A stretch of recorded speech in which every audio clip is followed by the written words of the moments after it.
ई-लाइट study platform पर आप सभी का स्वागत है। इस सीरीज़ में हम डिस्कशन करेंगे हिमाचल प्रदेश करंट अफेयर्स के बारे में, जो कि आपकी आगामी अलाइड सर्विसेज की परीक्षा के लिए बहुत ही महत्वपूर्ण ये सीरीज़ होने वाली है। साथ में यदि आप हिमाचल प्रदेश में किसी भी तरह की प्रतियोगी परीक्षा की तैयारी कर रहे हैं, उसके लिए भी यह अध्ययन सामग्री आपके लिए बहुत ही उपयोगी साबित होगी। पहला प्रश्न है, खुशियों का बैंक पहल किस उद्देश्य के लिए शुरू की गई है? बेरोजगारी को कम करने के लिए, प्रदूषण कम करने के लिए, शिक्षा के लिए अवसर प्रदान करना, या फिर बेरोजगारों को रोजगार प्रदान करने के लिए। तो यहाँ पर यदि आप देख रहे होंगे तो चारों ऑप्शन काफ़ी क्रिटिकल है। यदि आप अच्छे से नहीं पढ़ते तो आप इसका उत्तर नहीं दे पाएंगे। तो आपको बता दें इसका जो उत्तर है वो है ऑप्शन बी, प्रदूषण को कम करने के लिए। तो खुशियों का बैंक आप कभी भी नहीं सोच पाएंगे कि प्रदूषण से इंटरलेट होगा। इस तरह के प्रश्न हमें अलाइड सर्विसेज में देखने को मिलते हैं। नेक्स्ट क्वेश्चन है, हिमाचल प्रदेश में कितने समय के भीतर CBIGL ऐप के माध्यम से 27 शिकायतों का हल किया गया? सबसे पहले आप याद रखिएगा, ये जो CBIGL था ये क्या था। जब हिमाचल प्रदेश में चुनाव होते हैं या कहीं पर भी पूरे भारत में चुनाव होते हैं, चुनाव आयोग के द्वारा आचार संहिताएं जो कोड ऑफ कंडक्ट लगता है उसकी अच्छे से इम्प्लीमेंटेशन हो, किसी भी तरह की वायलेशन ना हो, तो उसके लिए एक एप्लीकेशन बनाई गई है। कोई भी भारत का नागरिक या कोई भी कैंडिडेट उसे लगता है कि उसके क्षेत्र में कोड ऑफ कंडक्ट का वायलेशन हो रहा है, तो इस एप्लीकेशन में जा कर के वो वहाँ पे कंप्लेंट कर सकता है। और इन कंप्लेंट्स को सॉल्व करने के लिए एक समय निर्धारित किया जाता है। तो 100 मिनट में देखिए यहाँ पर 27 जो शिकायतें थी हिमाचल प्रदेश में रीएड्रेसल किया गया है। अगला प्रश्न है, हिमाचल प्रदेश के किस विभाग ने वन्यजीव संरक्षण और प्रबंधन के लिए E1 डेटाबेस तैयार करने का निर्णय लिया गया है? तो यहाँ पे तो आप समझ गए होंगे वन्यजीव से, तो यदि ऑप्शनों को आप इंटरलेट करेंगे तो इसका सीधा सा उत्तर जो होगा इसका वन विभाग ही होगा। सरल प्रश्न है, कई बार आप इस तरह के प्रश्नों को ऑप्शन से भी समझ सकते हो। मनीष गौर ने किस संस्थान के नए निदेशक के रूप में पदभार संभाला है? 4 ऑप्शंस आपके सामने हैं, तो आपको यहाँ पर बता दें कि मनीष गौर ने हाल ही में IIT ऊना में इन्होंने जो डायरेक्टर है का पद है उसका पदभार संभाला है। हिमाचल प्रदेश सरकार ने स्वर्ण, रजत और कांस्य पदक विजेताओं के लिए इनाम राशि में कितनी वृद्धि की गई है? ये प्रश्न आपके लाइट सर्विसेज के लिए मोस्ट इंपोर्टेंट कैटेगरी में आप इस प्रश्न को रख सकते हैं। 4 ऑप्शंस आपके सामने हैं, 4 ऑप्शंस को अच्छे से यदि आपने पढ़ लिया है तो इसका सही उत्तर होगा, यदि हिमाचल प्रदेश का कोई खिलाड़ी ओलंपिक प्रतियोगिताओं में यदि स्वर्ण मेडल जीतता है तो उसे देखिए 5 करोड़ दिए जाएंगे। यदि वो रजत जीतता है तो उसे 3 करोड़ दिए जाएंगे। यदि वो कांस्य पदक जीतता है तो उसे 2 करोड़ दिए जाएंगे। तो खेल के प्रति हिमाचली युवाओं का प्रोत्साहन आकर्षित करने के लिए सरकार ने ये बहुत ही बेहतरीन एक संकल्प लिया है कि उन्हें एक धनराशि से प्रोत्साहित किया जाएगा। हिमाचल प्रदेश के राजभवन में गवर्नर शिव प्रताप शुक्ला द्वारा किस पुस्तक का विमोचन किया गया है? यदि आप नियमित रूप से ई-लाइट स्टडी टीम की बुक्स पढ़ते हैं या ई-लाइट स्टडी टीम यूट्यूब चैनल से जुड़े हुए हैं, तो जब हमारी टीम आपको वहां पर जो आजकल पेपर 1 चल रहा है जो कि कंपलसरी सबके लिए पढ़ना बहुत ही ज़रूरी है, यदि उस पेपर का आप पैटर्न देखेंगे तो HPPSC के द्वारा बहुत से पेपर कनेक्ट किए गए। इस तरह के प्रश्न हमें वहाँ पर भी एक देखने को मिला था। गवर्नर साहब ने एक बुक लॉन्च की थी और उस बुक का नाम पूछ लिया गया था। तो आपको बता दें जो हाल ही में ये शिव प्रताप शुक्ला जी जो हिमाचल प्रदेश के गवर्नर है, इनके द्वारा भारत की G20 की अध्यक्षता इसके ऊपर एक किताब को उन्होंने लॉन्च किया है। हिमाचल प्रदेश से संबंध रखने वाले किसी व्यक्ति ने लोकसभा, राज्यसभा तथा विधानसभा तीनों चुनावों में विजय प्राप्त की थी। You have 4 options. This is very important question, बहुत बार पहले ये रिपीट भी हो चुका है। तो इनका नाम है राजा आनंद चंद। ये बिलासपुर जिला से इनका संबंध था। देखिए इन्होंने लोकसभा का चुनाव भी हिमाचल प्रदेश से जीता है, राज्यसभा का भी जीता है और विधानसभा का भी जीता है। तो ये प्रश्न आपके लिए काफ़ी महत्वपूर्ण हो सकता है, क्योंकि हिमाचल प्रदेश सामान्य ज्ञान से भी बहुत से प्रश्न आपको अलाइड सर्विसेज में देखने को मिलेंगे। हिमाचल प्रदेश में 10,000 फुट से अधिक ऊंचाई पर कितने पोलिंग स्टेशन है? सीधा स्टैटिक प्रश्न है। हिमाचल प्रदेश में लोकसभा के चुनाव भी हुए हैं, हिमाचल प्रदेश में उसके बाद उपचुनाव भी हुए हैं, तो इस बार आपको उपचुनाव से संबंधित या फिर लोकसभा से संबंधित प्रश्न तो 2 या 3 प्रश्न जरूर देखने को मिलेंगे। तो आपको बता दें कि हिमाचल प्रदेश में 10,000 से ऊपर ऊंचाई के यदि हम मतदान केंद्रों की बात करें तो इसमें 4 है।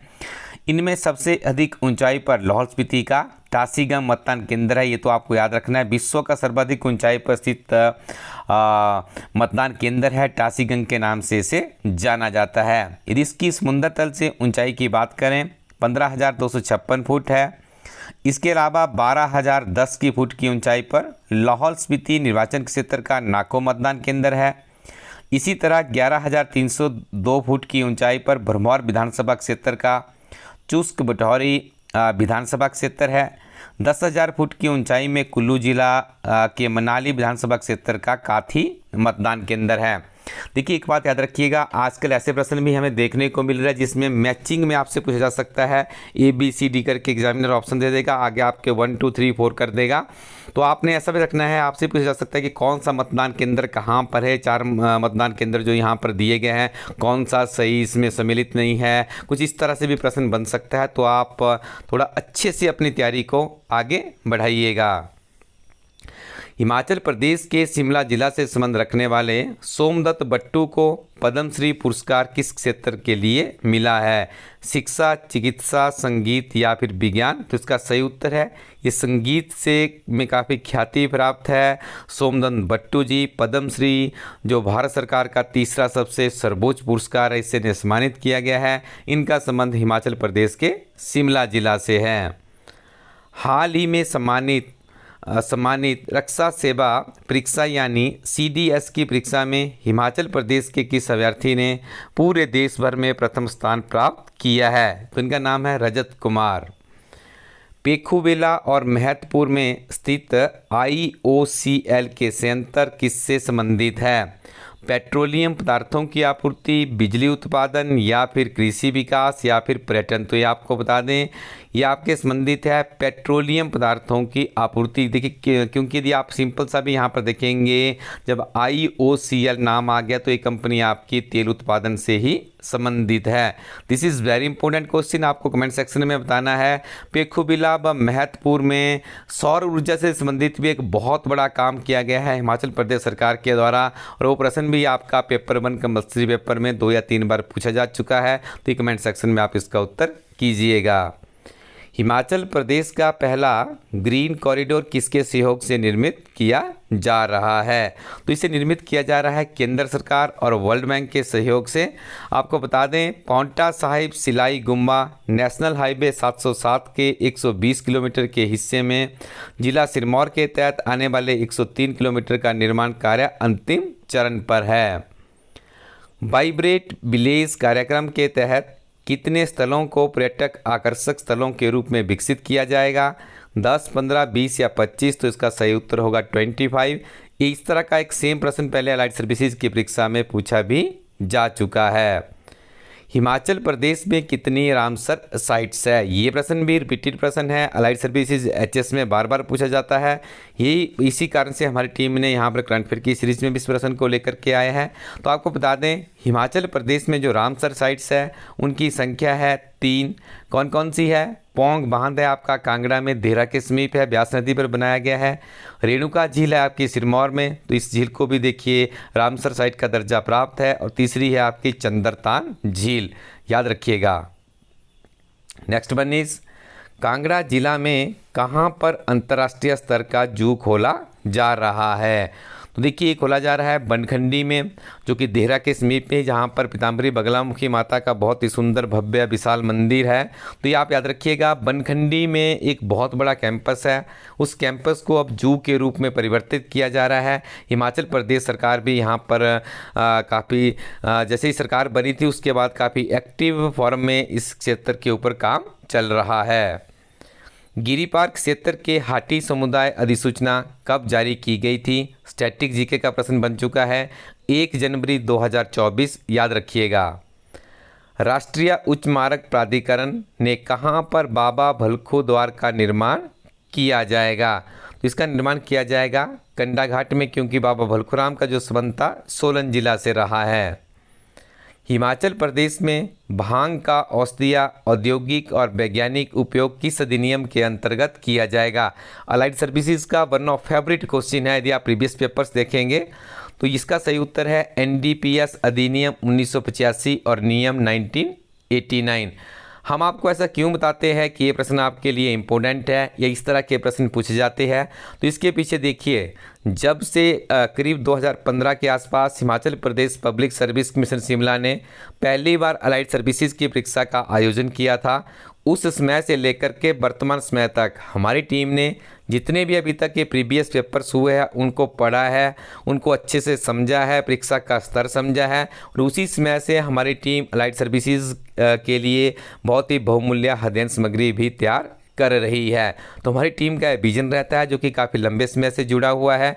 यदि आप भी चाहते हैं कि आप भी इस परीक्षा में अच्छे से परफॉर्म करें तो उसके लिए आपको क्या करना है, पिछले 2015 से लेकर अब तक जितने भी अलाइड सर्विसेज के पेपर हुए हैं उन्हें बार बार पढ़ना है।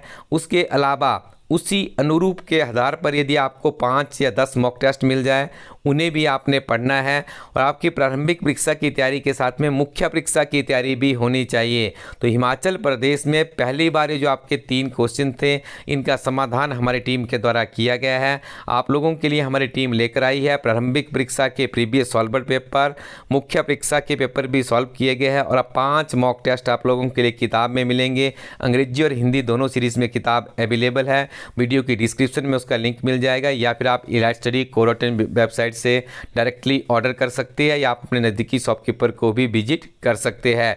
वीडियो के अंत में हम आपको बताएंगे कि पिछले 1-1.5 वर्ष के करंट अफेयर्स आप कहां से प्राप्त कर सकते हैं, कैसे उन्हें पढ़ सकते हैं, क्योंकि अलाइड सर्विसेज में 1 से 1.5 वर्ष के करंट अफेयर भी पूछे जाते हैं। राज्य के स्वच्छ पर्यावरण को संरक्षित करने और हिमाचल प्रदेश को हरित ऊर्जा राज्य बनाने का लक्ष्य कब तक का निर्धारित किया गया है? 2026 आप याद रखिएगा, 31 मार्च 2026 का लक्ष्य निर्धारित किया गया है। हिमाचल प्रदेश सरकार में मंत्री राजेश धर्माणी को कौन सा मंत्रालय दिया गया है? तो इन्हें मंत्रालय दिया गया है तकनीकी शिक्षा, वोकेशनल और इंडस्ट्रियल ट्रेनिंग। वर्तमान समय में काफ़ी सुर्खियों में है, क्योंकि जो हिमाचल प्रदेश के कर्मचारी हैं उनके ऊपर उन्होंने एक स्टेटमेंट दी थी, उसके बाद कर्मचारियों ने इनके अगेंस्ट काफ़ी आवाज़ उठाई थी। तो आप याद रखिए था, मंत्री साहब सुर्खियों में रहे हैं। इनका संबंध हिमाचल प्रदेश के बिलासपुर जिला के घुमारवीं विधानसभा क्षेत्र से है, ये भी आपको याद रखना है। 9 जनवरी 2024 को राष्ट्रपति भवन में आयोजित कार्यक्रम में हिमाचल प्रदेश की किस महिला खिलाड़ी को अर्जुन पुरस्कार से सम्मानित किया गया? तो रितु नेगी का नाम आपने सुना होगा, काफ़ी बेहतरीन खिलाड़ी है, तो इन्हें अभी अर्जुन पुरस्कार से सम्मानित किया गया है। लोचा रिपोंचे लबरंग बौद्ध मंदिर हिमाचल प्रदेश के किस जिला में स्थित है? तो इन चारों ऑप्शनों में से आपने इसका उत्तर भांप लिया होगा, क्योंकि यदि आप देख रहे होंगे यहाँ पर चारों ऑप्शनों में से जो सबसे डिफ़िकल्ट आपको लग रहा होगा वो किन्नौर ही है, क्योंकि देखिए किन्नौर में ही बौद्ध धर्म और लाहौल स्पीति में काफ़ी ज़्यादा हमें देखने को मिलता है। हिमाचल की कितनी नई इको टूरिज्म साइटें विकसित की जा रही है? 4 ऑप्शंस आपके सामने है, 7, 10, 13 या फिर 15। तो बता दें आपको इसका जो सही उत्तर है वो आई थिंक 15 साइट्स के आसपास ये साइट्स यहाँ पे डेवलप की जा रही है। तो आप इसे कमेंट सेक्शन में भी रेक्टिफाई कर सकते हो। हिमाचल प्रदेश में कहाँ पर प्रदेश की पहली स्पेस लैब खोली गई है? एक स्कूल है, यहाँ पे देखिए बहुत ही अच्छे से चारों ऑप्शन आपको दी गई है, घुमारवीं, बिलासपुर, बिजली या फिर डहर। तो आपको बता दें जो लैब खोली जा रही है घुमारवीं स्कूल में खोली जा रही है। हाल ही में हमने नेशनल स्पेस डे सेलिब्रेट किया, आपने विभिन्न तरह के सोशल मीडिया के प्लेटफॉर्म पर देखा होगा स्कूल के बच्चे किस तरह से स्पेस के बारे में अपनी स्पीच दे रहे थे, किस तरह से उन्होंने नए नए इक्विपमेंट्स बनाए हुए थे। तो आप याद रखिएगा, हिमाचल प्रदेश की जो पहली स्पेस लैब है इसे राजकीय वरिष्ठ माध्यमिक पाठशाला घुमारवीं में खोला गया। घुमारवीं जिला बिलासपुर में पड़ता है। हिमाचल प्रदेश सरकार ने कब राज्य चयन आयोग हमीरपुर में स्थापित करने की अधिसूचना जारी की थी? तो यह अधिसूचना जारी की गई थी 1 अक्टूबर 2023 को। हिमाचल प्रदेश में पशुपालन विभाग की वर्ष 1962 हिमाचल प्रदेश की देखिए 1962 एक मोबाइल पशु चिकित्सा सेवा और पशु संजीव कॉल सेंटर की शुरुआत कब की गई थी? वर्ष नहीं है, यहाँ पे 1962 एक नंबर है, एक मोबाइल नंबर जारी किया गया है। यदि आप इस पर कॉल करते हैं तो आपको पशुओं से संबंधित जानकारी दी जाएगी। इस सेवा को कब शुरू किया गया है? 5 मार्च 2024 को हिमाचल प्रदेश में शुरू किया गया है। अलाइड सर्विसेज के लिए मोस्ट इम्पोर्टेंट क्वेश्चन है, हिमाचल प्रदेश राज्य सहकारी बैंक द्वारा कितनी नई शाखाएं मार्च 2024 में खोली गई है? तो इसका सही उत्तर होगा यहाँ पर 22। देखिए, यदि आप हिमाचल प्रदेश में सच में ही अलाइड सर्विसेज की अच्छे तन मन धन से तैयारी कर रहे हैं तो आपको हिमाचल प्रदेश सरकार का इकोनॉमिक सर्वे और बजट, इसके साथ में यूनियन गवर्नमेंट का भी जरूर पढ़ना है। कम से कम 15 से 20 प्रश्न आपको प्रारंभिक परीक्षा में इसी डॉक्यूमेंट से देखने को मिलेंगे। काफ़ी बड़े बड़े डॉक्यूमेंट्स हैं, लेकिन हमारी टीम ने क्या किया है, एक किताब में हिमाचल प्रदेश का बजट है, इकोनॉमिक सर्वे है, यूनियन गवर्नमेंट का बजट है, इकोनॉमिक सर्वे है, उसके ऊपर अंग्रेजी और हिंदी मीडियम में बहुत ही बेहतरीन नोट्स बनाए हैं। आप उन्हें भी रिव्यू कर सकते हैं इलाइट स्टडी कोर18 वेबसाइट में जा करके। अभी भी आपके पास समय है, आप अपने डाटा को अच्छे से सेटल कर लीजिएगा। नेक्स्ट क्वेश्चन है, किसे world book of record London के इंडियन चैप्टर की ओर से सम्मानित किया गया है? You have 4 options, Kuldeep Singh, Kuldeep Sharma, या फिर कुलदीप कुमार, या कुलदीप राज। यदि आप हिमाचली संगीत के शौकीन होंगे तो इसका उत्तर आपने कर दिया होगा। इनका नाम है कुलदीप शर्मा, काफ़ी ख्याति प्राप्त संगीतकार है। यदि हिमाचल प्रदेश से हम बात की जाए तो हाल ही में लंदन में गए हुए थे, यहाँ पर इन्होंने वर्ल्ड बुक ऑफ रिकॉर्ड में इनका नाम दर्ज हुआ है, जो कि काफ़ी बड़ी बात। और निश्चित तौर पे प्रश्न भी आपको आने वाली अलाइड सर्विसेज की परीक्षा में देखने को मिल सकता है। हिमाचल प्रदेश में कितने राजीव गांधी डे बोर्डिंग स्कूलों का निर्माण किया जा रहा है? सबसे पहले समझ लीजिएगा Rajiv Gandhi day boarding school क्या है। अच्छे से समझना है तो आपको पिछली गवर्नमेंट में चलना जाना होगा। वहाँ पर जयराम की सरकार ने अटल के नाम से अटल मॉडर्न स्कूल खोलने की घोषणा की गई थी, जो कि 4-5 स्कूल ही पूरे हिमाचल प्रदेश में खुल पाए हैं। गवर्नमेंट चेंज होती है हिमाचल प्रदेश में, नई सरकार बनती है। इनके द्वारा देखिए अब राजीव गांधी डे बोर्डिंग स्कूलों को खोलने का निर्णय लिया गया है। यदि हम इन स्कूलों की बात करें तो इन स्कूलों में आपको विभिन्न तरह की अत्याधुनिक सुविधाएं मिलेगी। जैसे आप देखते होंगे बड़े बड़े कन्वेंट स्कूलों में मिलती है, तो राजीव गांधी के नाम से स्कूल शुरू किए गए हैं। तो अप्रोक्सीमेटली यहाँ पे देखिए स्कूलों का जो निर्माण है 180 के आसपास से बताए जा रहे हैं। नेक्स्ट क्वेश्चन है, हिमाचल प्रदेश सरकार ने किस वर्ष प्राकृतिक खेती खुशहाल किसान योजना शुरू की है? तो इसका सही उत्तर है 2018-19 में। ये प्रश्न भी पहले पूछा जा चुका है। हमने अपने वीडियो में आपको कमिटमेंट किया था कि इससे भी बेहतरीन अध्ययन सामग्री, देखिए वीडियो में आपको सारे वर्ष भर के करंट अफेयर्स नहीं पढ़ाए जा सकते हैं। हमारी टीम ने क्या किया है, अलाइड सर्विसेज के हिंदी माध्यम के अभ्यर्थियों के लिए और इंग्लिश मीडियम के अभ्यर्थियों के लिए करंट अफेयर्स की 2 किताबें लॉन्च की गई है। इस वीडियो के डिस्क्रिप्शन में आपको उसका भी लिंक मिल जाएगा। इंग्लिश मीडियम में अगस्त 2024 तक का डाटा कवरअप किया गया है, जो कि पीछे आपको 1 वर्ष से भी अधिक करंट अफेयर्स के डाटा को कवरअप करता है। इसी तरह से हिंदी मीडियम के अभ्यर्थियों की किताब हमारी 1 महीने पहले आ गई है, जुलाई तक का डाटा उसमें कवरअप किया गया है। इन किताबों में आपको वर्ष भर की ऐसी घटनाएं मिलेगी जो कि आपकी अलाइड सर्विसेज के लिए बहुत ही इंपॉर्टेंट साबित होने वाली है। हिंदी में तो हमारी टीम ने हिमाचल प्रदेश राष्ट्रीय तथा अंतर्राष्ट्रीय सारे के सारे करंट अफेयर्स कवरअप किए हैं। इंग्लिश में सिर्फ हिमाचल प्रदेश के ही कवरअप किए गए हैं, तो आप इन किताबों का लाभ जरूर उठाइएगा। अगला वीडियो भी हमारी टीम आप लोगों के लिए शीघ्र ही लेकर के आएगी। इस वीडियो में आपको कैसी जानकारी मिली, यदि आप इसमें कुछ सुधार चाहते हैं तो आप हमें कमेंट सेक्शन में बता सकते हैं। Thank you very much, keep watching elite study YouTube channel.